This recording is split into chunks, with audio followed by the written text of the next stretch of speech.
Le Festival des Arts et de la Culture du Grand BAM Art, édition 2024, s'annonce avec des innovations majeures et des articulations palpitantes.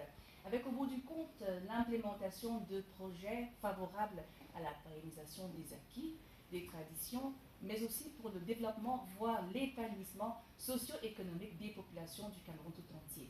En posture d'invité aujourd'hui pour en parler, je reçois le président du comité exécutif et fondateur de BAMAC, Sa Majesté Moté Alias. Bienvenue sur CRT News. Merci. Bonne fête aussi. De m'avoir invité. Oui, bonne fête d'amour aussi. Merci infiniment. D'entrée de jeu, il y a beaucoup de festivals au Cameroun, beaucoup de fêtes, de grands rendez-vous traditionnels.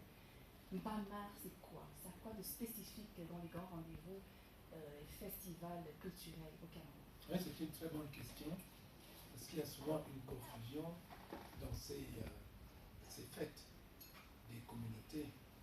Il y a une confusion entre les festivals traditionnels et les festivals culturels.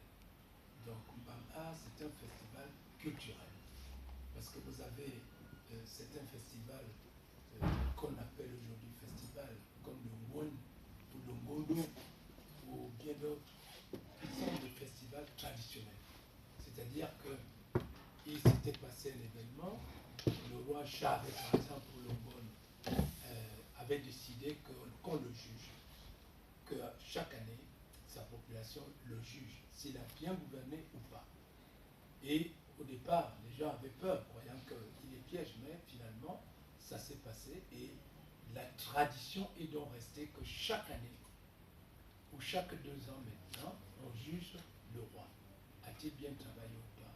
Et ça, c'est donc cette fête devenue festival qui est un festival traditionnel. Pareil pour le Gondo, le message des anciens, le contact entre les morts et les vivants, et les morts, les ancêtres qui donnent le message aux vivants sur la manière dont ils doivent vivre. Donc ça, c'est traditionnel. BAMAR, c'est un festival culturel. C'est-à-dire que nous avons 11 familles, et les 11 familles ont, chaque famille, sa cosmogonie, plus ou moins. Donc vous voyez, la tâche n'est pas facile. Ils ne mangent pas la même chose, ils ne dansent pas les mêmes danses, et parfois certains rites et coutumes ne sont pas totalement les mêmes. C'est-à-dire que les rites, par exemple, funéraires, quand il y a un deuil chez les Tigars, ou un deuil chez les Yambassa, c'est pas forcément la même chose chez les Bafia ou chez les Otsanaga. Vous voyez, et cet ensemble de choses fait en sorte que, apparemment, ça paraît, c'est un peu difficile, mais c'est comme la culture camerounaise. Elle est aussi diversifiée selon les régions.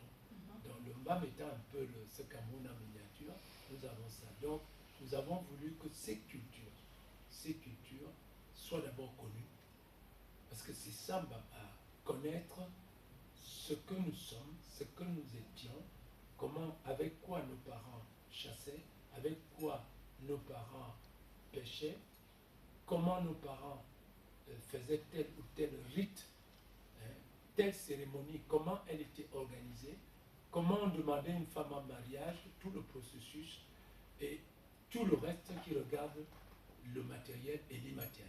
Donc ces 11 familles, vous voulez qu'elles continuent à vivre en harmonie comme autrefois, avec leur diversité. Harmonie entre elles et harmonie de l'ensemble, n'est-ce pas, des 11 familles qui forment aujourd'hui la culture mbamoise.